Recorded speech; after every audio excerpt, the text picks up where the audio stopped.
Okay, let us pray. Mighty and everlasting Father, in the mighty name of Jesus Christ, we have come. The Lord, you may speak to us. We have come. The Lord, you may strengthen us. We have come. The Lord, you may use us for the honor and glory of your name, O Lord. We are humbled before your seat of throne.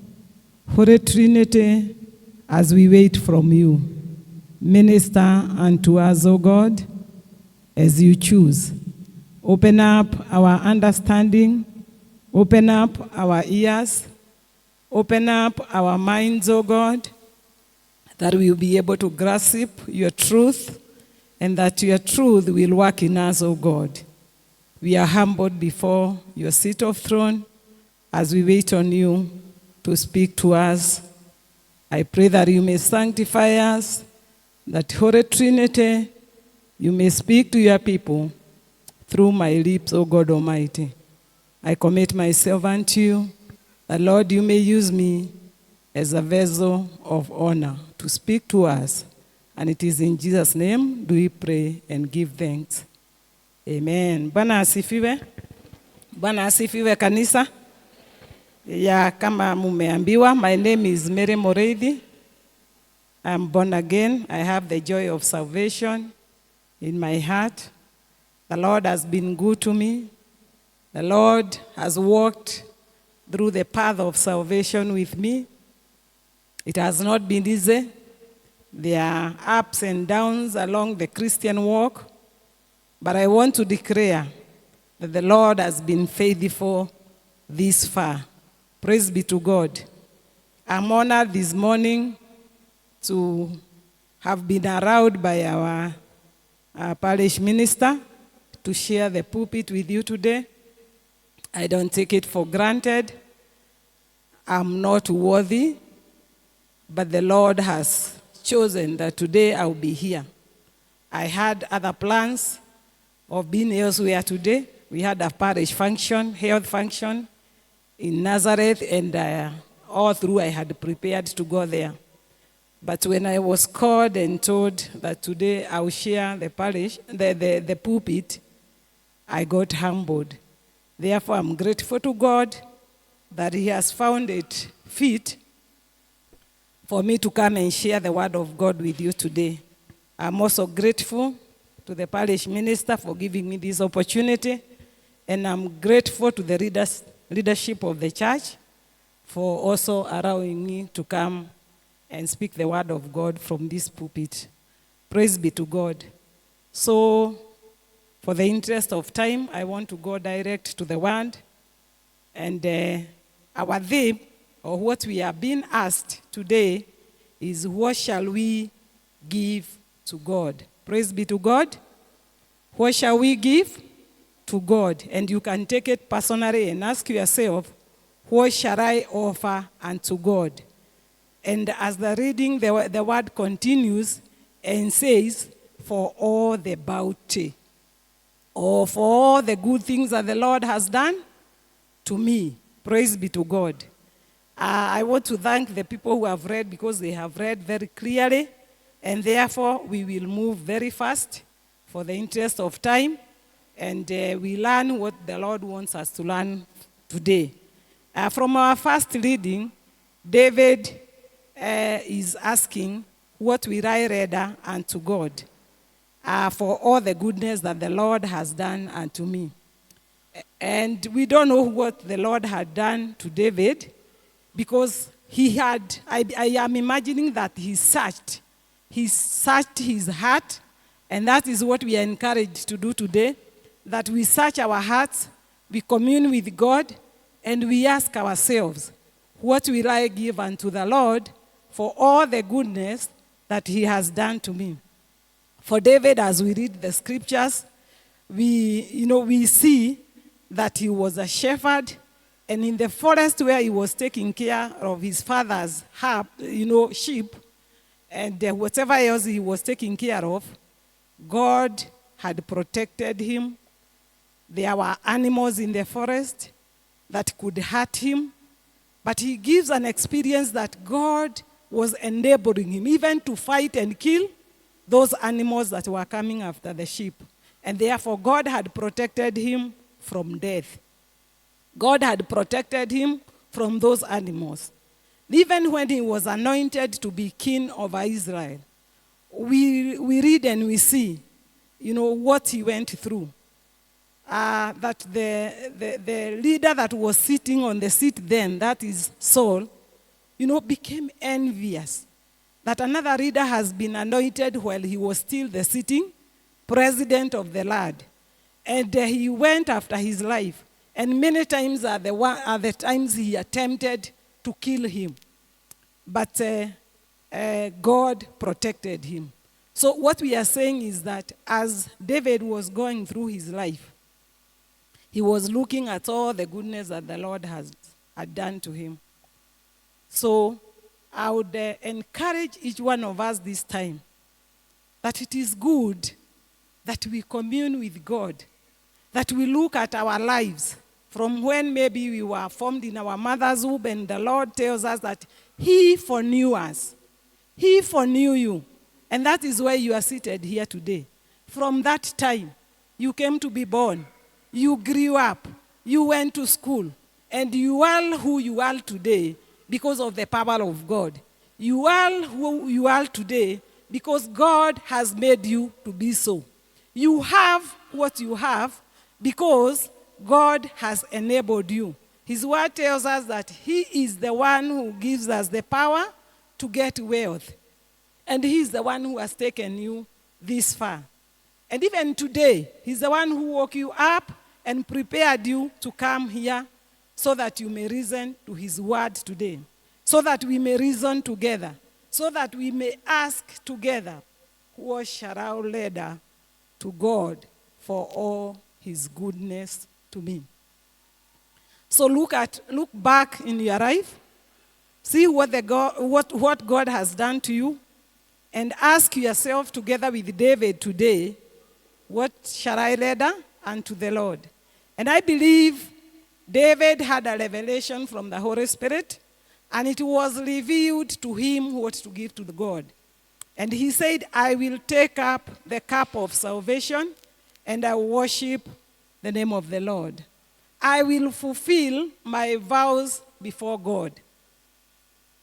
I'm imagining by that time, whatever the cup of salvation David was talking about, when you talk about a cup, I imagined it was the fullness of what God had given him. The riches, cup here is symbolic. It is a symbol of something full, because usually when we take a cup, we put water, we put porridge, we put, whatever drink you put in it, and it becomes full. So here I'm imagining that David was talking of the fullness of blessings of God. How God had blessed him with many riches, with, with salvation, with protection, and all that. And he said, that is the one I would take. And I worship the name of the Lord. And then he talks of vows. He said that I will fulfill my vows which I have taken unto God. And whatever vows he had taken, he, my Lord, could understand what he had communed with God, what vows he had taken before God. You are here today, I'm here today. We have all, made some vows to our God and even to one another. At times we've made vows. And remember that our God is a mighty God. Our God is an all-seeing God. Our God is an all-hearing God. And our God is all-knowing God. That is what he told Moses. I have seen, I have heard the cry of the Israelites. I know, and he's a concerned God. He got concerned and sent Moses to go and deliver the children of Israel. So what am I saying? That whatever vows we make before God, even in those small rooms where you make vows to one another, in courtship there are those vows that we make, and in service of God, for all of us who are baptized, we took vows. For all of us who are full members, we took vows. And one of the vows that we take, I remember that we asked, have you agreed or have you said that you will leave Satan and all his ways? That is one of them. And we all say, what do we say? Yes, I do. Very, very strongly. We say, yes, I do. So we have taken vows. And maybe along the way, we've gone back on our vows. In our families, like the word of God is telling us in Hebrews, let the marriage bed be pure. We took vows. And you remember the vows that you take when you are wedding. Or even when you are not wedding. Even in that courtship period, there are those vows that we take. You have gone back on these vows. You have not gone back on these vows, you know yourself. You know yourself, and God is speaking to us. And David is saying that I will fulfill those vows before God and before all congregation. So we are called to search ourselves this morning. We are called, to commune with God and ask ourselves, what vows have I taken before God? And have I fulfilled them? Have I fulfilled those vows before God and even before men? So it's up to us, it's up to me, it's up to you to ask yourself whether you have fulfilled those vows before God. And the vows are very, very important. When you take vows, there is a lot of seriousness attached to taking vows. And this is what we see when we read in Judges 11 verse 30 about a man of God called Jephthah. And Jephthah, as he was going to war, he made a vow to God. And he told God, when I go to fight the Amalekites, and I come back, victoriously, whatever will come out of my house, first as I come, or whatever will meet me, that I will sacrifice to you. And when we read that story, it is a very heartbreaking story, but it also reminds us the seriousness of taking a vow before God. That when he was coming back victoriously and happy, who came out of the house? The daughter. The only daughter that he had. And he felt devastated. But he had to fulfill the vow he had taken before God. And finally, if you continue reading, he gave the daughter to God because he had taken a vow. Then when we look at Leviticus 10 and verse 2, we see the sons of Aaron, Nadab and Abihu. They had been consecrated to serve in the house of God. They took vows to serve in the house of God. They were consecrated, when all the Israelites were watching, and they agreed they are going to serve God and they are going to obey God. But come this one day, and they pray about nakegogona. They prayed about with the altar of God.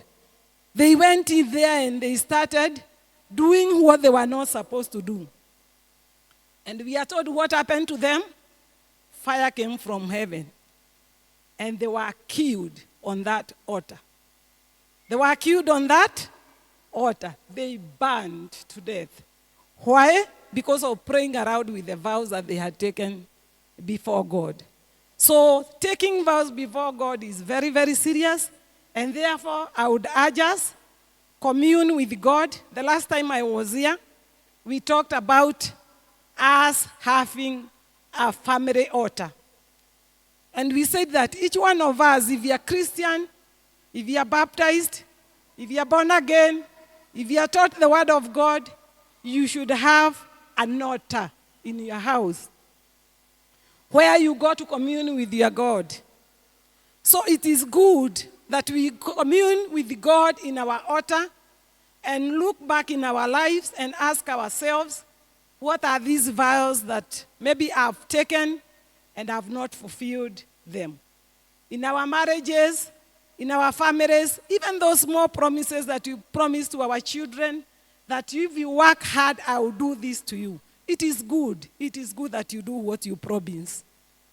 And more so, it is good to honor God by fulfilling all those vows and taking the vows very, very seriously.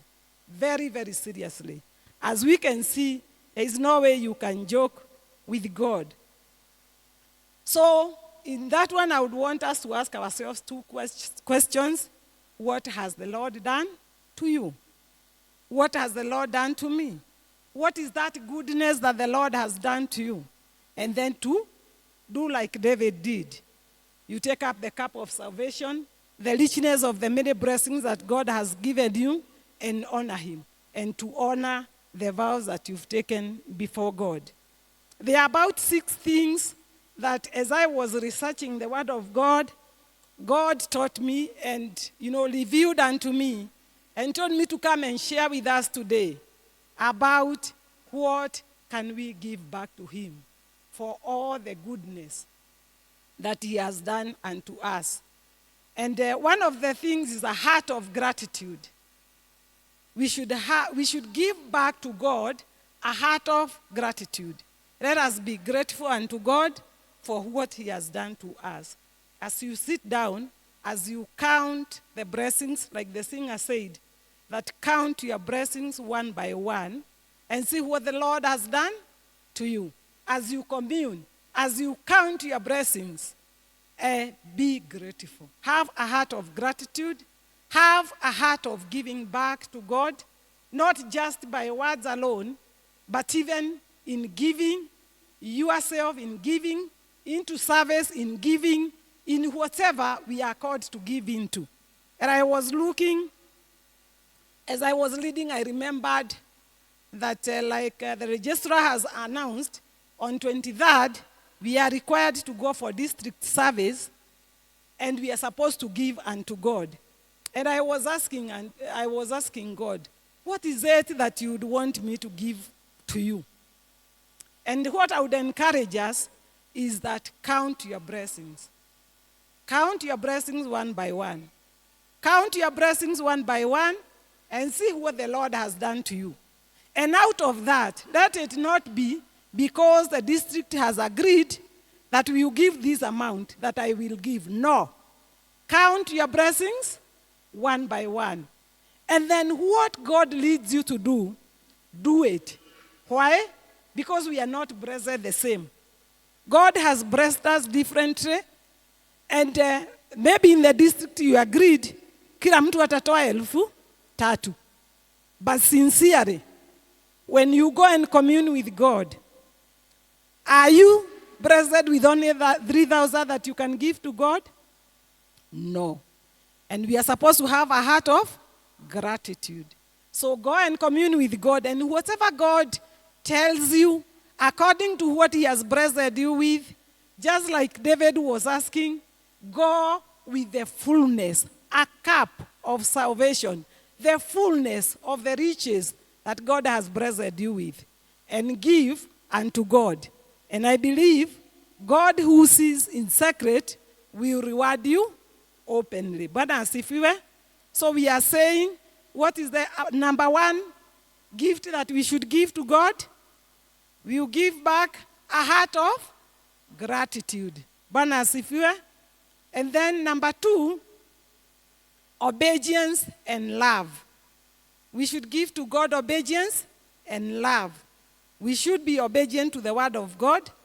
Because I remember even somebody has said that obedience is better than sacrifice. Now, love, obedience to God, it flows from knowing God. It flows from, having a personal relationship with God. So that you fear his commands. We all know about the 10 commands. We know his requirement. We know, the word of God, what it says about loving God. And it says that we love God with all our mind, with all our heart and with all our soul. That is what the word of God says about loving God. And now obedience flows. It flows from loving God. Because when you love somebody, you desire to do good to that person. Bwana asifiwe. So if you love God, and if you understand this God, and you understand the relationship that you have with this God, then you'll be able to obey his commandments. And we are told that the commandments of God are not burdensome. They are not burdensome. So it should not, you should not feel like you are being pushed to obey God. When we read the word of God, we should be willing to obey because we love God, we have a relationship with God, and we understand who is this saying that I should not commit adultery, I should not steal, I should not covet. All those commandments. You know where they are coming from. And it is from an all-seeing God. So whatever you do in life, fear God. Whatever you are doing in life, fear God. Because you understand who is God. And you have seen that he is a burning fire. God is a burning fire. When you pray around with the altar, when you pray around with God, when you pray around with the commandments of God, God is a fire, is a burning fire. And he knows how to fight for himself. Sometimes I see us, getting very concerned when we see or when we hear that some of us are not doing as called to do by God, are not doing as per the vows maybe we have seen them take before God. But I would assure you that God knows how to fight for himself. Bwana asifiwe. God knows how to fight for himself. So I would request that whatever you do, whatever you say, let it be read by your fear, the fear for God. Because when you fear God, you'll be able to, to obey him. When you love him, you will be able to obey his commandments. Bwana asifiwe. The other thing that we need to give to God for all his goodness, we have said a heart of gratitude, we have said obedience and love, and item number 3 is that we should be able to give ourselves. Giving ourselves, we are saying that, we give our lives as living sacrifices. And the word in Romans chapter 1, verse 1 says that therefore I urge you, brothers, in view of God's mercy, to offer your bodies as living sacrifices, holy and pleasing to him. And this is your spiritual act of worship. True and powerful worship. Bwana asifiwe. God says that he values when we give ourselves, when we give our bodies as living sacrifices. And I would urge you, ask yourself, what is it that you are doing with your body? God has given you a healthy body, a healthy mind. What are you doing with your body? Are you presenting it as a living sacrifice to God? Are you, using your hands, your legs, your body, your mind, your mouth to please God, to obey God, to do according to God's will? Let us search ourselves. But God desires that we give our bodies as living sacrifices. And that means that we surrender. It is total surrender. Bwana asifiwe. God is calling you to surrender fully to him. Surrender your will to God. Surrender your mind to God. Surrender your ways of life to God. Surrender everything to God. That is what it means, giving your bodies as living sacrifices. So that whatever you do it in obedience of the word of God. The other thing that God requires from us is praise and worship. Bwana asifiwe. Worshiping God. Praising God in whatever you do. Okay, oragia ama unajiuliza. Whatever I'm about to do, will it give praise to God? Will God be pleased with it? Because we are told that the whole duty of man is to obey God. The whole duty of man is to praise God. The whole duty of man is to glorify God. So in whatever you do, you ask yourself, am I glorifying God with my acts? Am I glorifying God with what I do? Am I glorifying God with what I say? If no, then you repent to God, because He is a merciful God. As much as He's a burning fire, He's also a merciful God. So you repent to Him and you pray to Him to forgive you as you give the worship. There are many ways of worship, and we may not be able to go into the details, but His word in Psalms 29, 1 and 2 says, ascribe to the Lord, O mighty ones, ascribe to the Lord glory and strength. Ascribe to the Lord the glory due His name. Worship the Lord in the splendor of His holiness. So we are called to worship God for who He is. When you understand who God is, that He is mighty, He is holy, He is everlasting, when you understand that, from that relationship, then you'll be able to give God all the praise, all the honor, and all the glory from deep within your heart. So may God help us to give right and acceptable praise and worship unto God. And number 5 item which you need to give to God is faith and trust. You have faith in God. You trust in God in all your doings, because we are told that without faith, we cannot be able to praise God. Having faith in God is taking God for His word. Praise be to God. You believe God. What He says He will do, believe Him. Believe His promises. Trust in Him. And we see, men of faith like Abraham. Abraham was told to move to an unknown destination by God, and he just went. So when we say faith and trust, is that he believed God for His word. He believed whoever was telling him to move, yeah? And then trust is the action of the faith. Bwana asifiwe. So when you act your faith, then you are trusting in God. So Abraham believed God, believed what he was told by God. Then he acted and he moved. We look at Peter. Peter, when he was in the boat and Jesus was coming walking on the sea or on the water, initially Peter believed and he said, if it is you, Lord, tell me to come. And he was told to come. And with that faith, he acted, he trusted, and he moved out of the boat.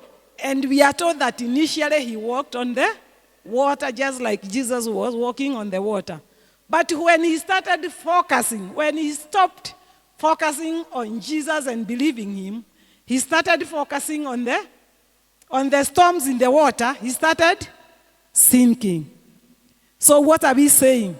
That we need to give to God faith and trust. We need to believe God, and we need to act on His word as part of faith. Then we also see Noah. He was told to build an ark. He had not built an ark. He didn't know how to do it, but he believed God for His word. And he went into the work of, building the ark, and finally God saved him and his family. So God would want us, and He's happy when we have faith and trust in Him. And Abraham was named the father of faith. So let us have faith in God. Let us have faith in His word. And finally, what we are supposed to give God for His goodness, it is compassion for one another. Bwana asifiwe. Bwana asifiwe kanisa. Tupendane. We love one another. We be compassionate. And I believe if you love somebody, you didn't want to hurt that person, would you? So, utasengenya huyo mtu ikiwa unampenda. Si ndio? Ukisikia mtu ako na hanja kama hiyo tumeambiwa, we go and contribute and help that little baby, to go for the health care. Let us have compassion. Tupendane, tusaidiane, tuobeane, tuwe tunaombania kila mtu na mwingine. We pray for one another.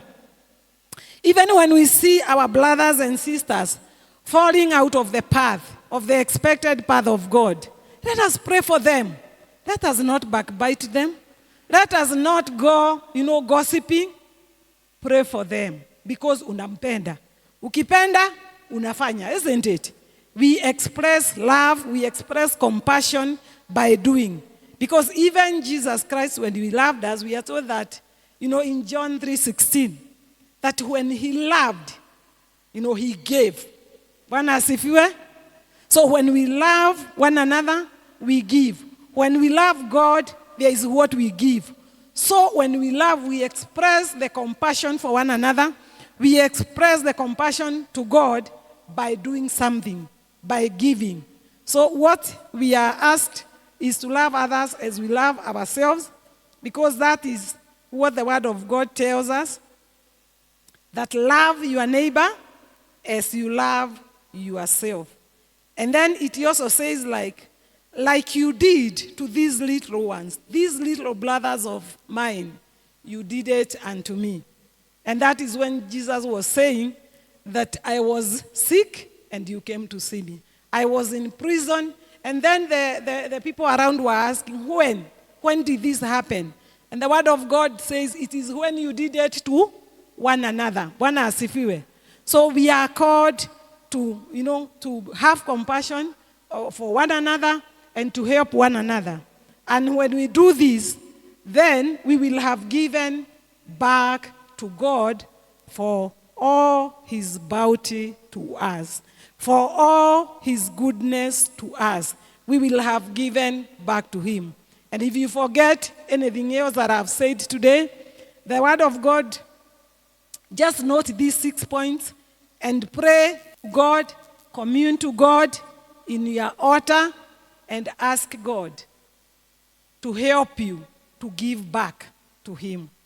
And one is having a thankful heart, being thankful to God for all he's doing upon your lives, being obedient and loving to him, surrendering, to his will, surrendering ourselves, using our bodies for the glory and honor of God, loving others, giving him praise and worshiping him, and having faith and trust in him.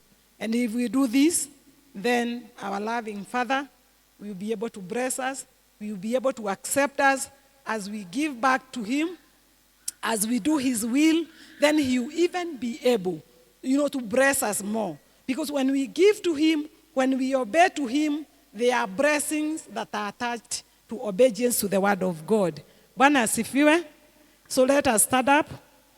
Time is not on our side. Let us stand up, church. And, let us take a moment to look into our lives. Let us walk the journey with God from when he put us where we are in this world. Look back, see what God has done to you, and ask yourself with me and with David, what shall I render unto the Lord for all the goodness he has done unto me? What shall I render unto God for all the goodness he has done to me? The Lord has spoken to us through his Holy Spirit. I believe he's spoken to you, he's spoken to me.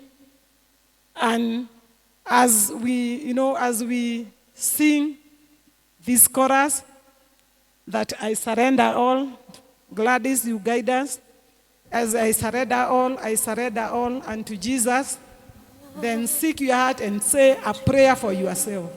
Say a prayer for yourself, asking God to help you to give back to him for all his goodness. Freely give.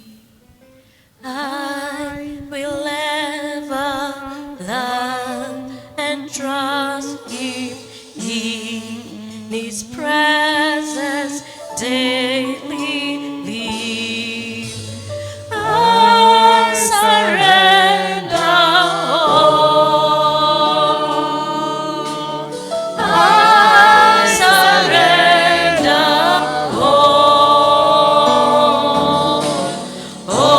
all to Thee, my blessed Savior. I surrender. Mighty and everlasting Father, we want to thank you for speaking to us in such a great way, Almighty and everlasting Father. We pray that, mighty and everlasting Father, you will help us to be doers of your word, O God. Help us to surrender all unto you, O God, so that, Lord, we will give an acceptable service unto you, Almighty and everlasting Father. We surrender all. We surrender our will to you, God. We surrender our thoughts to you, God. We surrender our minds unto you, God, that you may use us, O God, for the honor and for your glory.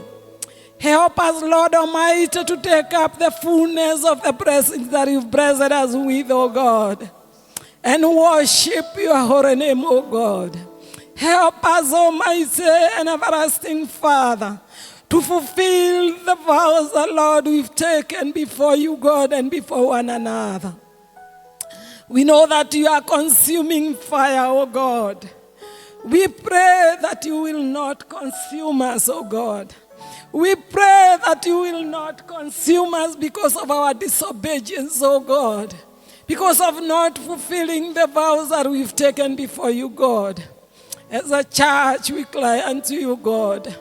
You've seen us in our private parts, O God, and that is why you are speaking to us this morning through your word, O God. Forgive us. Forgive us, Lord, where we've sinned against you. Forgive us where we've broken our vows before you, God, and before one another, Almighty God. Forgive us where we have not given you true worship. Into your hands we commit ourselves as a church. Work in us through holiness and true desire to serve you, God. We worship you, we give you honor, and we give you glory. We commit ourselves unto you. Guide us and walk with us through the days of this week that are remaining, and through the years of our lives that are remaining, and help us to desire to glorify you. In Jesus' name do we pray and give thanks. Amen.